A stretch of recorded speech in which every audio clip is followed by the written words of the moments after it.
Hello, everyone. Welcome back to another episode of Cassie Speaks Up. And today I am going to talk about what seems to be the trans addiction. Just a heads up, I am sick and I apologize for not uploading recently since the last video. But let's get into it. So, what exactly do I mean by the trans addiction? What I mean by the trans addiction is wanting to push things trans above everything else, where it becomes unjustified.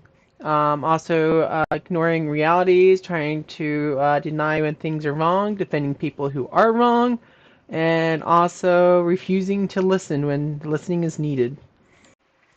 I can already sense that there's going to be some people who read the title to this video or see the thumbnail and instantly are going to form their own opinion about what I'm going to say and balk at the idea that being trans is not an addiction. But hear me out. The definition that I'm looking into directly from the Merriam-Webster website, the second definition says a strong inclination to do, use, or indulge in something repeatedly, which very clearly is what the trans community is doing. To dive down into this deeper, first thing I want to talk about are bathrooms, because that seems to be the craze that everyone is talking about. Recently, I just watched a video of a YouTuber that I have become to really enjoy watching her videos. And she did an interview with someone who is a trans woman pre-op, and this is what she had to say. Let's take a look. So this is an interview that the Mary Chu had with someone named Olivia. This is a prime example of someone in the trans community overstepping on into women's spaces, and this one is actually very an extreme one where they've actually admitted to going into the women's locker room and being naked and having other women actually see their male genitalia. The one on the screen right now is not the person that is the problem. She's the one conducting the interview or hosting the interview. And Olivia is the one that you can hear but cannot see. And additionally, I would recommend that you follow the Mary Chu, and I will put her channel page down in the description. It'll be down below. Let's get into it. Okay, so which TERFs have affected my perception of myself? I don't.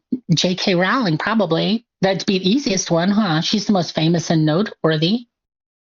So she has affected my perception of myself, you're saying? The entire community has. The debate itself has. You're internalizing the debate. You have internalized transphobia. I have internalized transphobia.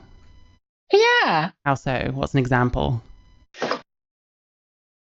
You don't think we should be in women's spaces? That depends on the space. I made a pro trans in women's spaces argument earlier because I said that in bathrooms I think it should be more gendered. Well, I think we should be in locker rooms too. Why wouldn't I go in the locker room? I do it all the time. I go to the gym. Why would I go in the men's locker room? That's just weird. Because women might not want to see a penis. Who cares what they want to see? To be quite honest, if you don't want to see naked bodies, no, it isn't. It's all our changing room. They don't own shit. I am a woman. I just happen to be a man woman. If they don't want to see naked bodies, stay home. It's not about. Penises aren't dirty. It's not about. Penises don't just rape. Yeah, no one said that. Listen, it's not about them owning the space. It's about the fact that the space is set out for them. And then the other space is set out for males. So why would they want to see a penis? Why would they want to see a naked male body specifically? It's not about what they want or don't want. It's about equality and access. They may not want to see a Muslim or a black person. It doesn't matter what they want. Their comfort is not the basis of equality or law. But the space is set out for women, not men. So presumably the person that owns it. Yeah, I'm a woman and I'll go into women's spaces. I have no shame in that. I do it every single day. But I mean, you're a trans woman. Mm-hmm.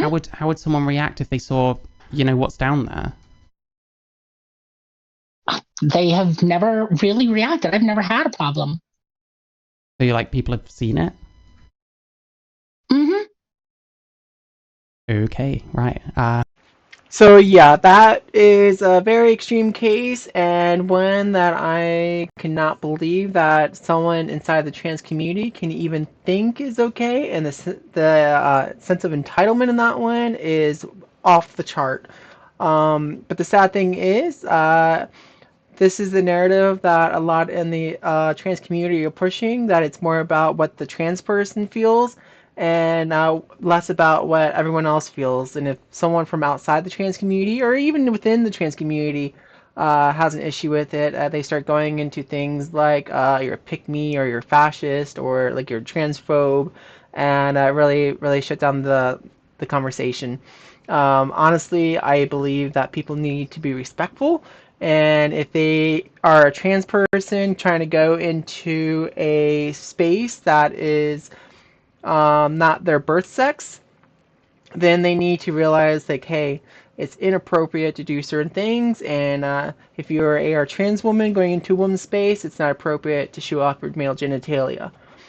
If you are a trans woman that is pre-op or whatever, and you're going to change into the locker room, you need to go into a stall or a space where it is just you and four walls.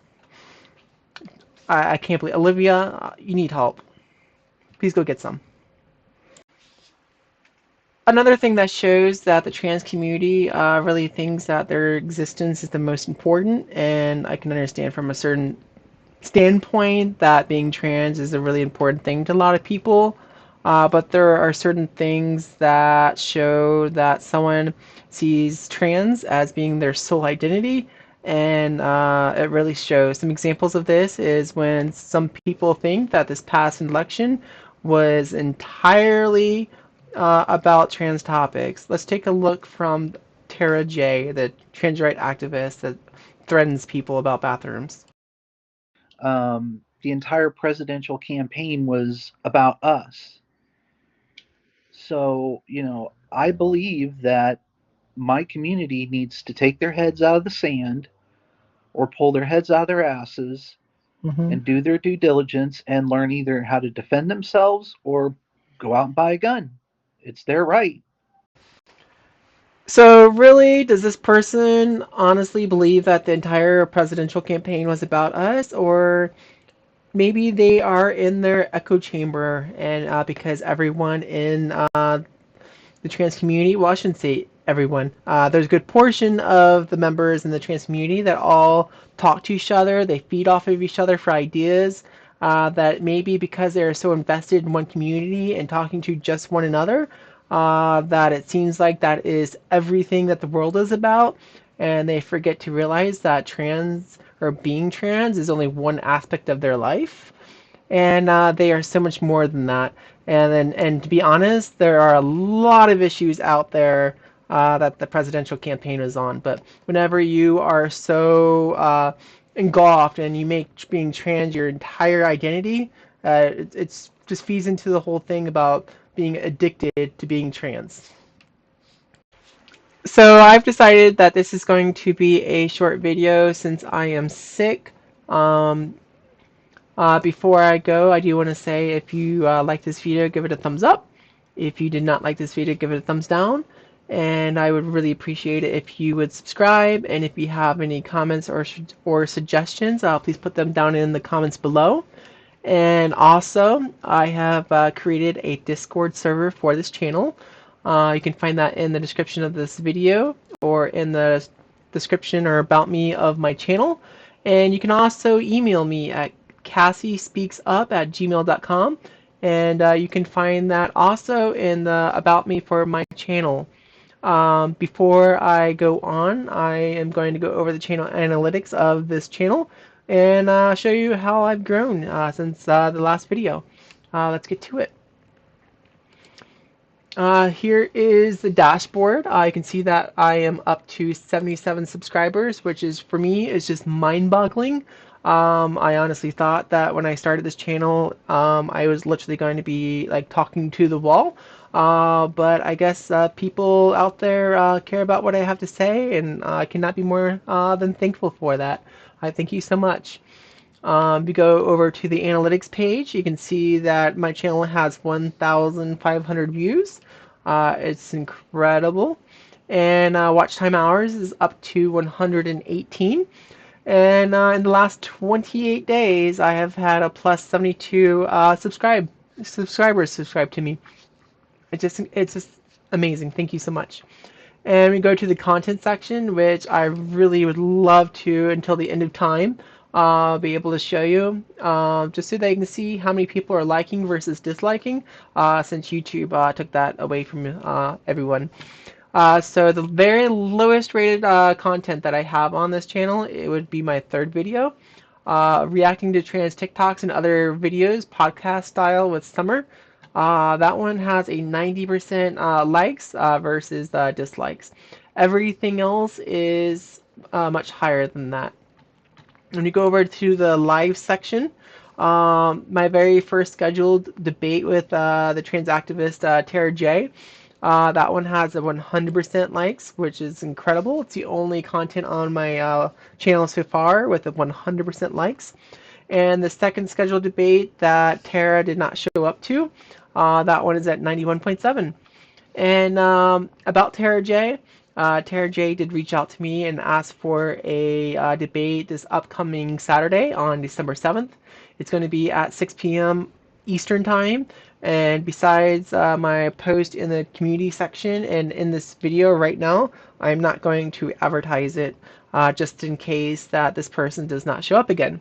However, if you are still watching, I am still going to go live on Saturday, and I'm going to make Saturdays be a day where my subscribers can actually come to me and jump up and talk to me, and we can chit chat about whatever you want. That's going to conclude this episode, and I love you so much, and I'll see you in the next one. Bye.